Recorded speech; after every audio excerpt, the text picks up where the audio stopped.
Again, similar to before, you don't need to read all of this now. You're going to have a lot of data, like through several slides here, observational data, and then additional data from the FAST and reinforcement profile and interventions.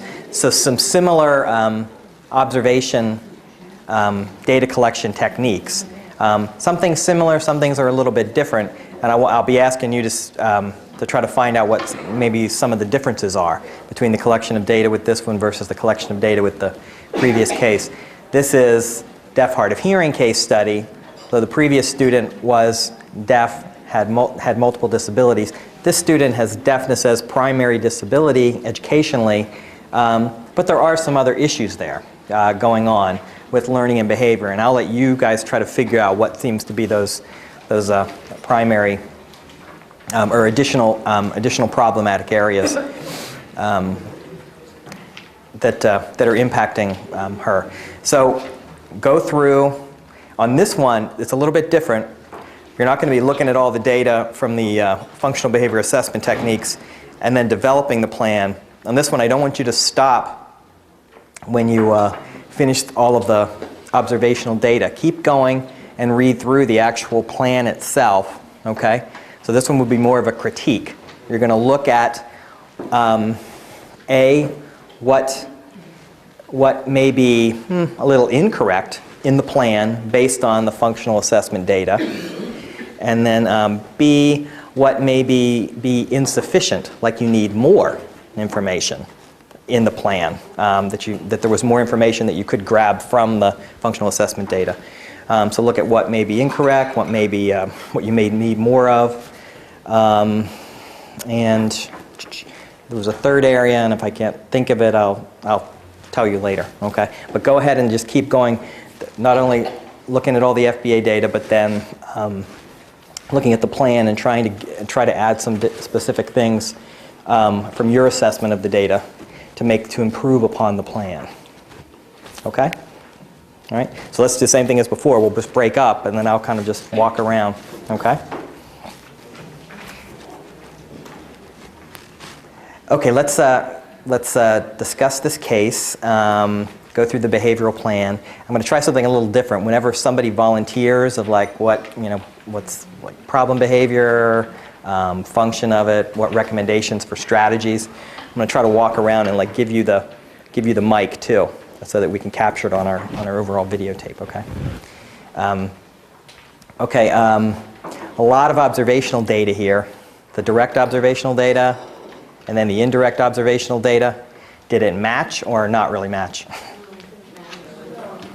It didn't match, right?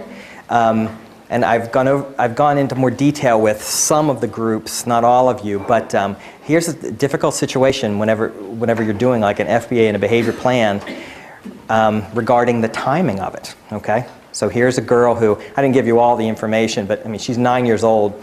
Last year was her first year in this public school program, deaf hard of hearing program, like a contained class within public school, okay? And she had a lot of behavioral difficulties, a lot of that anxiety and frustration with social interactions, with dealing with the academic material. But last year was her first year in this program. 2 years ago, she was in a residential program, okay? And in the residential program, she was in a small group with a lot of kids with some serious behavioral and emotional disorders, okay? And so last year, she still exhibited a lot of those behavioral and emotional problems, like in the public school program. But as the year went on, she would show less and less and less, and just more appropriate behavior, possibly more adjustment, adjusting to the program as the year went on. So, but still by the end of the year, she was still showing a lot of this anxious behavior that was interfering with her learning and others' learning, and like with the crying and the screaming and the pounding. And so permission was received for reevaluation to include functional behavior assessment and a behavior plan. Well, she developed, we don't exactly know what happened through the summer, but just natural development, just more adjustment to being home for the summer, and more motivation for coming back to this public school program in the fall. But she had a really good summer, and in the fall has really shown very different types of behavior. I mean, not the same types of anxious behavior, not nearly the same severity level or frequency level. So last year she had, I mean, also her on-task percentage last year was a lot lower. I mean, they charted that through the year, but her on-task percentage was averaging like 40 to 50% on task because of all of these interfering behaviors that got in the way. Well, as you saw, the data from this fall was very different. However, if you get permission for that in the end of the year, and you still need to continue with that FBA and behavior plan for the beginning of the school year, however, when the teacher filled out the FAST, she wasn't just looking at now, she was also looking at last spring, kind of like integrating both together, okay? But the direct observation data reports now, right? So you're seeing what you're seeing, you're seeing a lot of improvement. So how would you handle that as far as like trying to get a good, accurate description of her behavior? Do you keep both? Do you weight both equally? Or do you weight one more heavily than the other? How would you do that?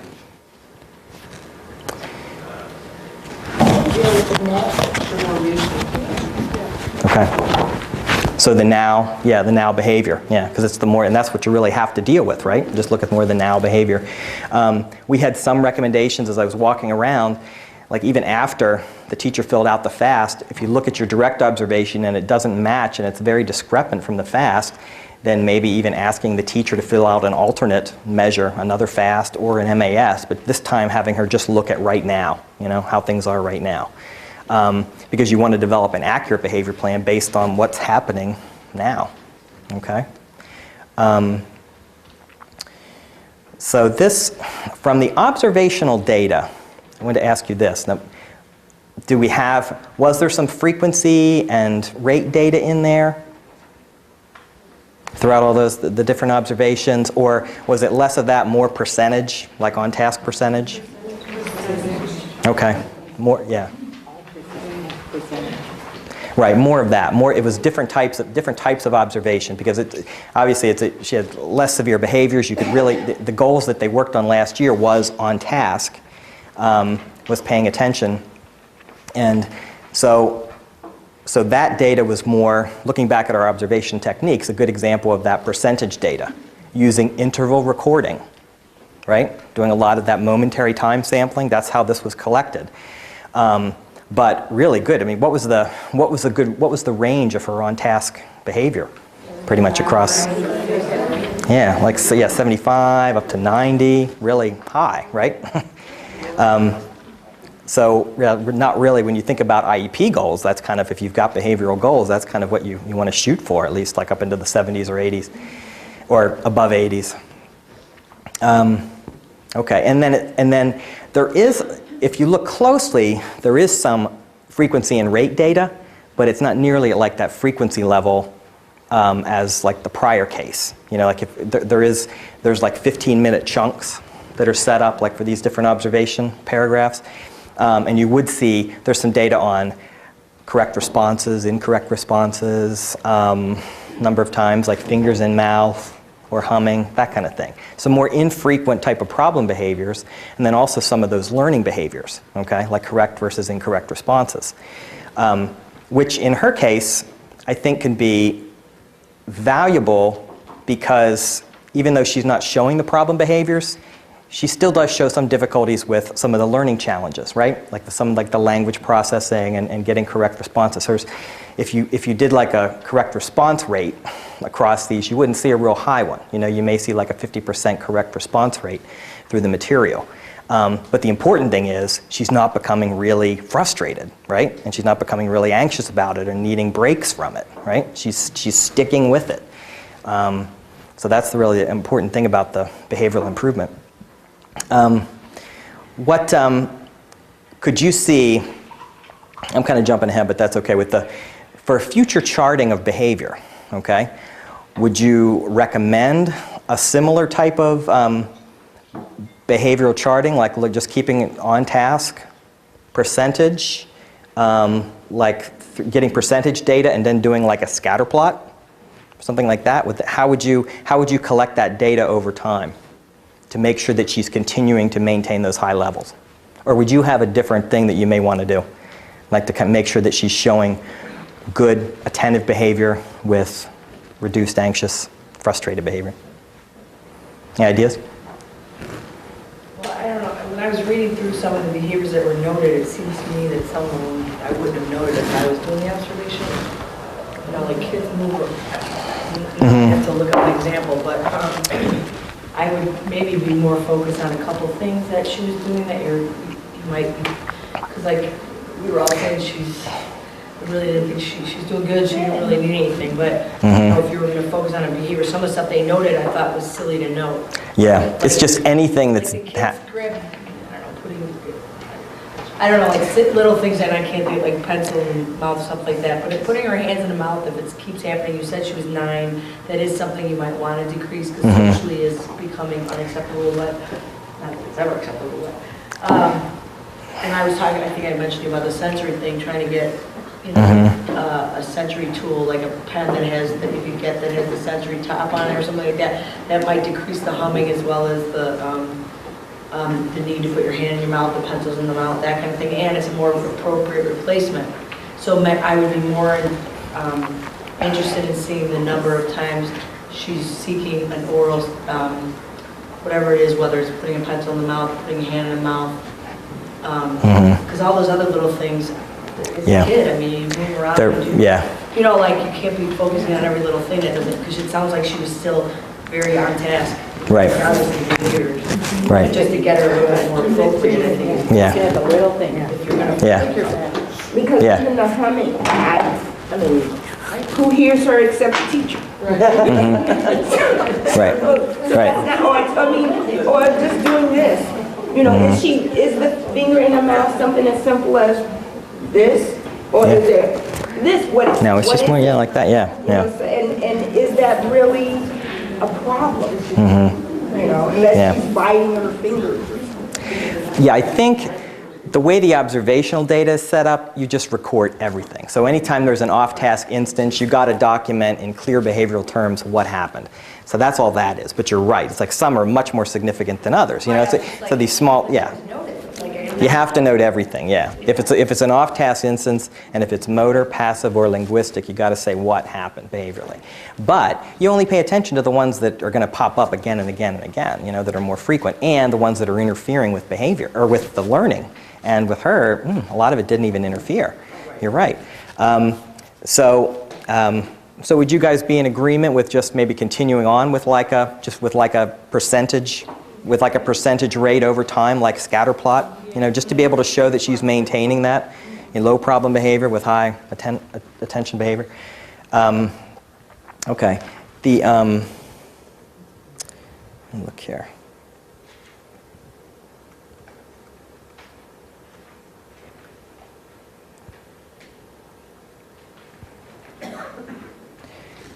So, what would you do about the rating scale? Would you administer another rating scale, or just kind of just say we're just going to emphasize what's happening now? Just that? Yeah, just emphasize the direct observational data? Yeah, okay. And it's actually, and actually, even though the problem behaviors aren't happening now, like the screaming and crying and pounding, it's good to have that data for the past so that you know, this is what it was like. We're not going to get back there. However, we're going to put as much in place, prevention strategies in place so that it will not ever reach that level again, so that she maintains her good behavior. Okay. What's I going to say here? And the same thing, the sensory integration. What would those good prevention strategies be? Like you read about the things like the sensory integration breaks. We just had somebody say maybe do something more appropriate, like with her hands, so that she's not putting fingers in the mouth and interfering with the learning. Would you want to keep those sensory breaks as part of the plan if she needs those?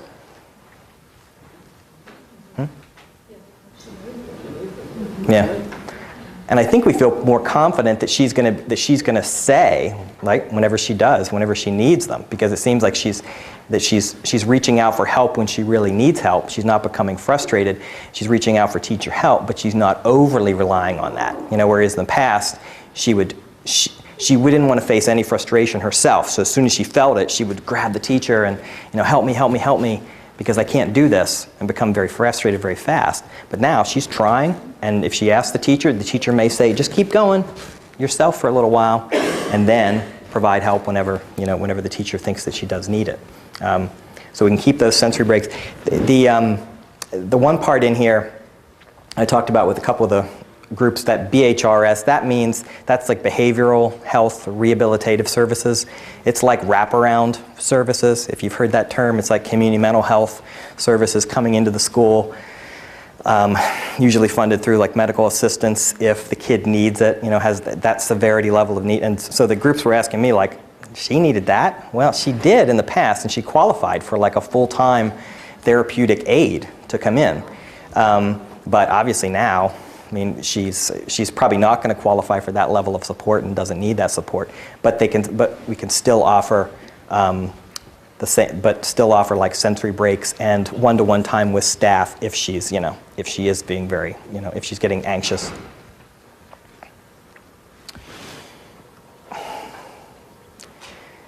Okay.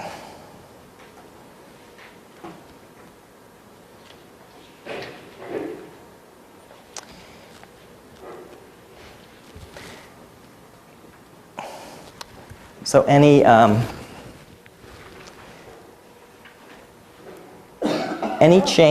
changes for this, or is it something, any changes for this, for the problem behavior? The data didn't indicate any crying or screaming. Right. So a little confused. Right. So what would you say now? Yeah, because the past data showed that, but not now. So how would we maybe reword that to what is she showing any of now? If she shows, maybe we even say if she shows beginning signs of anxiety through increased humming, increased fingers in mouth, increased off task. Okay? What would be appropriately reflective of the behavior now, like in a more preventive sense? It's hard to show that. You have to be careful that you're not expressing an opinion, that you're just reporting the facts and what you see. Right. And you can't really say, well, it might lead to this. But you have to be careful just to report the data. Right. I don't know. Well, and all we have is the teacher saying that when the increased humming starts last year, that was an antecedent for more serious anxious behavior. Remember that? It said that in the FAST. Okay, so that's the one thing that we do have. So, but right now, it's not leading to anything because the teachers, they're catching it really early, right? I mean, they're seeing some of that stuff. So how could we word that to just include the facts, like you said? But I mean, I think it could be just more detailed in terms of, spikes in anxiety. You can say in the past she would cry and scream. More recently, she does, humming or with hands and mouth, all that other stuff. Mm-hmm. But I think either way, you had said it was the same teacher from last year. Mm-hmm. You still need to document it because these types of kids will generally end up with a transition. If she has a new teacher, a new different structure in the class, she might start exhibiting more high anxiety in the following year. So it's still relevant to keep a note of it and keep making sure the support is there because I'm sure she's not going to always be in that class. So. Yeah, and that's exactly why some of the professionals involved with the case that still wanted some type of a preventive plan developed because they are even concerned about the future. Where right now there's only 3 kids in the class, but that's going to increase, and then maybe the class will move next year. But again, it's a hard thing to do to develop a plan for the future. You need to have a good prevention plan in place now, but then may need to revisit it and add more things, if these problems start to become like more severe. Yeah. So you could, no, go ahead. Why don't you do something like teacher to journal or that kind of thing, so you can kind of get in front of some of that anxiety. More of a teach her how to deal with anxiety in a positive, proactive way. Okay. Good. Yeah, and that's, I think, first with this, maybe we could even add in that frequency level, right? Just say she's showing, she can show some increased humming and fingers in the mouth, and use your data to be able to show that it's still infrequent. Although she's still having attention skills above 80%, that some of these maybe antecedent anxiety behaviors are still pretty infrequent. But and then next, did you notice after the target behavior? There's the function of the behavior. Did you notice that that's one thing that's missing here? Did anybody see that there aren't any of those alternative skills, and that's what you recommended? What do we want to teach her? That was one of the things that was like eliminated, that was absent from the plan. Not in reality, I just eliminated it myself for our purposes here. Okay. So, but that is something that we need to. Yeah. So we'll keep that in mind. First of all, let's back up. Let's just do function first. Okay, and then we'll move into those alternative skills and see if you had any other ideas there. The social positive reinforcement and then negative positive reinforcement. Anything else we could add there as far as like function of problem behaviors? Even though they're not happening that much. Think of just in terms of some of those beginning behaviors that could lead to something bigger.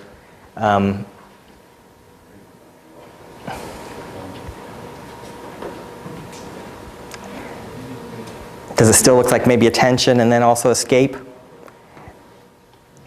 What I see is, I think in this situation it's better, I think that it's attention first and then escape second. The fact that shows that she's continuing. Even if she's facing something that's hard, she continues, and she's waiting to even get that extra help from the teacher. So sometimes so last year she would, I said before, she'd want that attention from the teacher to kind of bail her out and to help her right away, okay? But now she's waiting, trying it on her own, and then, ask for attention.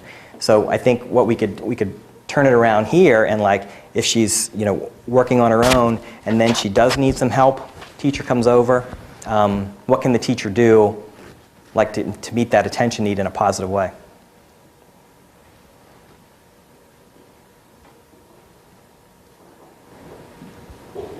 What are some simple things? Maybe go over like a couple of examples with her so that she can get comfortable with the task, and then still stand there while she does one or two by herself and then be able to do it. Good. So you still give her the support, the attention, the support, but more of a briefer time. Just give her a couple examples, then move her on, and then go right back to letting her do some of those things independently. Yeah, that's good. Any other? Reinforcing her for trying it on her own. Good. That's another thing I was thinking. Yeah. Just give good praise and positive reinforcement for trying on her own before calling her over. I think too, it said she kind of did in here, can you erase the board or give her something to do? Oh, look, you finished. You did it by yourself. Now, do you want to help me? Oh, yeah. In some way, to give her that confidence too, as well as that attention that she's looking for. Yeah, she really likes that, to be like that special helper in the class. So to give her those extra things, extra incentives, like to clean the board and do other special things for the teacher whenever she does do those things on her own. That's good. All right. Now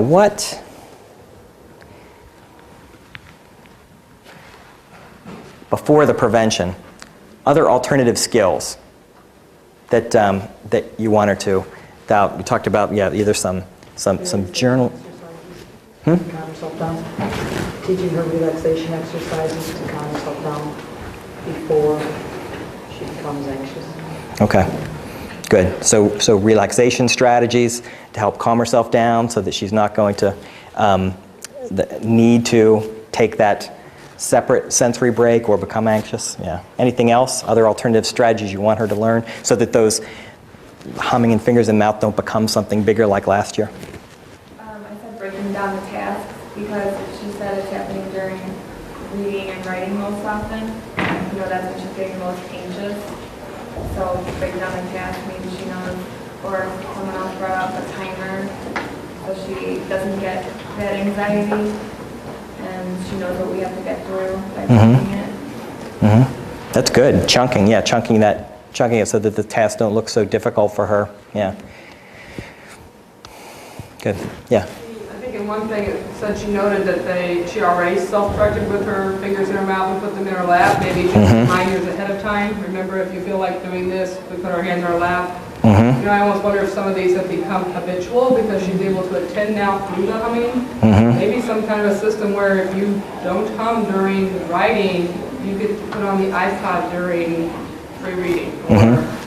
I wonder if we can't extinguish it because now she's able to do what we want her to do, but she's just still doing that thing. You know, it's almost like she's gotten used to doing it.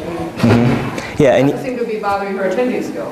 Right. So it's like, yeah, now would be the perfect time to try to, extinguish it altogether, maybe with some additional motivation to like stop. You know, maybe it's still some stimulation, but maybe putting on some headphones to have that sound or that buzz or whatever you need, but at a time when I say you can do it. You know, a time that's not during instruction when I'm trying to talk and other students are trying to hear. Right, you're right. Yeah, because it's not like having a major interference right now, but that'd be a good time. Yeah, give her more incentive to stop doing it. Okay. So talking about alternative skills, that kind of links up with the prevention strategies. Do we still want that? Okay, but just kind of like add some of these different strategies that, still signaling to teacher if she needs a sensory break appropriately, not by like screaming, but by asking, but then also having her partially participate. Another preventative, maybe it could be, it said in here, the reinforcers where we use chalkboards, marker boards, or computers. So maybe giving her an alternate means for writing, so letting her write on a marker board rather than a pencil paper task might help motivate her and give her some different kind of sensory. Right. Yeah, that's the one thing from that potential reinforcement profile. There were a lot of reinforcers identified, right? And some were used more for like the sensory breaks last year, but you could really jump on the fact that the positive behavioral momentum that she's showing now, and then really just help use those things to help make those more difficult tasks a little easier to use. Like the markers and things like that help to reduce some of that any frustration.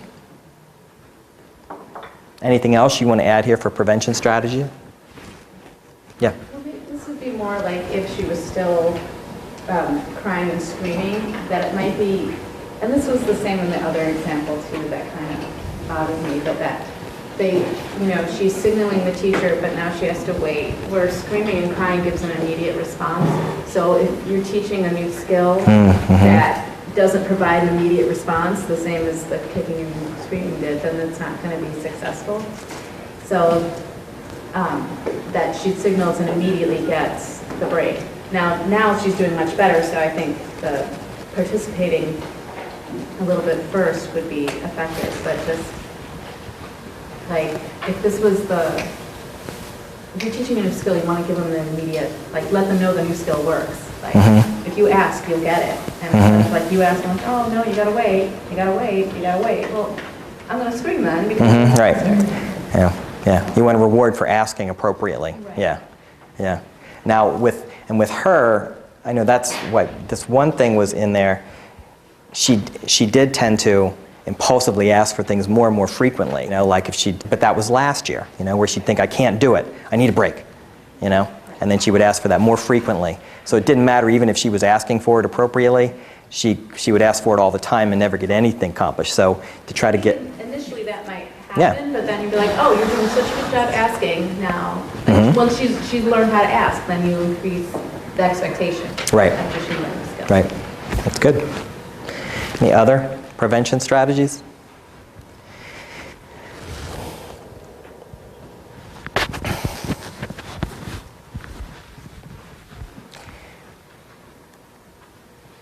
Now, what if she's in the middle of some of like the anxious behavior? What will what will you do? Still some of this or anything else? Ask her, does she need a break? You can ask her, does she need a break? Okay.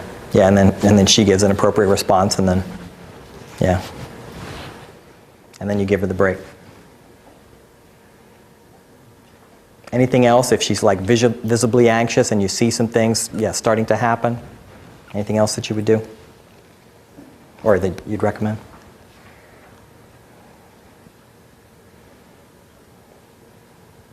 Tell her how easy it is and just kind of help walk her through it again, as I said earlier. And then give her, the opportunity to do it alone so that she feels comfortable with the activity. Okay. Good. So if attention really is one of the main functions, then just proximity to her, getting closer to her in the classroom if you're standing in front, going down the road, or that talks about rubbing her back. I'm not sure if we know that the sensory stimulation wasn't one of the main functions, so we don't know that for sure, but maybe even just, having your hand on her paper, oh, look at you did this one, now let's try this one, and that might be enough. Right. So just close proximity, yeah, to give her that extra facilitation and prompting, yeah, to help her keep moving. Yeah.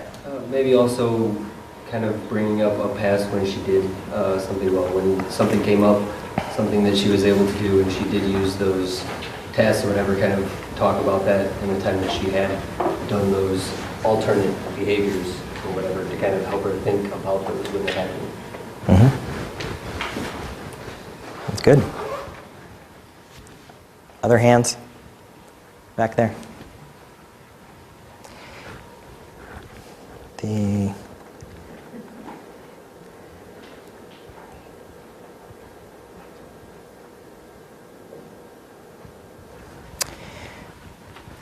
Another thing that plan was missing, that wasn't part of it, was what can you do to really reinforce the replacement behavior? I think you've touched on it, like what types of these reinforcers, a little bit of praise.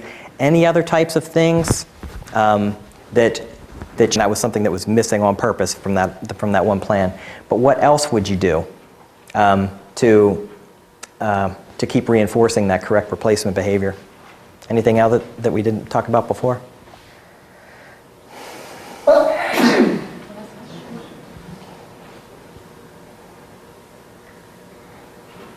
And we talked about the praise, that she's continuing to work, and she's with not over asking for help from the teacher, trying things independently.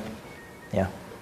I was thinking about a buddy system where you have somebody together and feel more comfortable that way rather than have a teacher all the time. So there'd be more focus on up here, someone who's the same age, and so it'd be a buddy system and more comfortable. Okay, good. Yeah. I feel a little bit strange about this year doing something really big as reward, because she seems to have found her own reward for replacement behavior, or she wouldn't be doing it. Yeah. She's found that she likes to do it, I guess. I mean, for some reason she can now. I would love to ask her what's different. Why can you do this year? And I'm not sure she needs it from me as much. It seems like she's doing it as a 9-year-old. Yeah, it's a good point that it seems like she has that internal motivation now, that she's really just the natural things that are set up in the classroom, by when her teacher praises her or the other students say, yeah, good job, and she gets a correct response, and she keeps, getting praise for staying on task and moving through challenging things. Right, that seems to be enough. So we'd have to be careful here. We don't want to overdo, give her too much out of the ordinary whenever then the natural reinforcers that are in place are working. Yeah. Going along with that, I think she's starting to be able to get to that metacognitive kind of thinking. So if you do notice she corrects herself and puts her hand up after teaching out of her mouth, why did you do that? Or how do you feel when you get the answer right? So that she can start to think about herself, so we can start building on that confidence and that motivation to hopefully continue on this path instead of progressing. Yeah. Excellent point. When that was noted, the teacher didn't see that But yeah, but if she had seen it, that'd be a perfect time to even pull aside, or even a little bit after, just right after that activity, and just try to get her to think about, yeah, you did that because that's why it was documented. She's starting to do that on her own. Catch herself because it's veering with her focus. But yeah, getting her to maybe report some of that stuff, as she gains more language and more, some of that more thinking about thinking and metacognitive skills, knowing what works for her. Yeah, get her to, and if she starts expressing that, that's even going to be stronger, that she's going to develop that internalizing language and know that next time, what do I do when I start doing that? Up, stop myself, put my hands in my lap. Yeah, that's good. There was another hand? Yeah.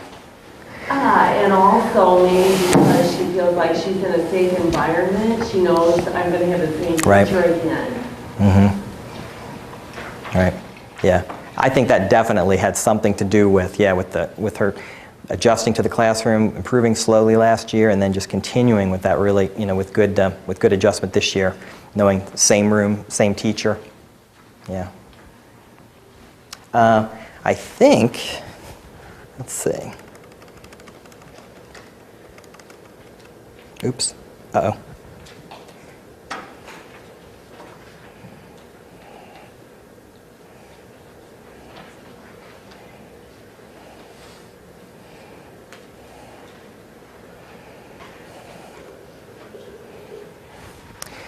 We jumped ahead before and talked about just what some of the behavioral data collection was, like what you'd use for behavioral measurement, like continuing, like maybe using momentary time sampling and for structured observations, like every couple of weeks or every month, and then continuing to look at percentage of on-task behavior.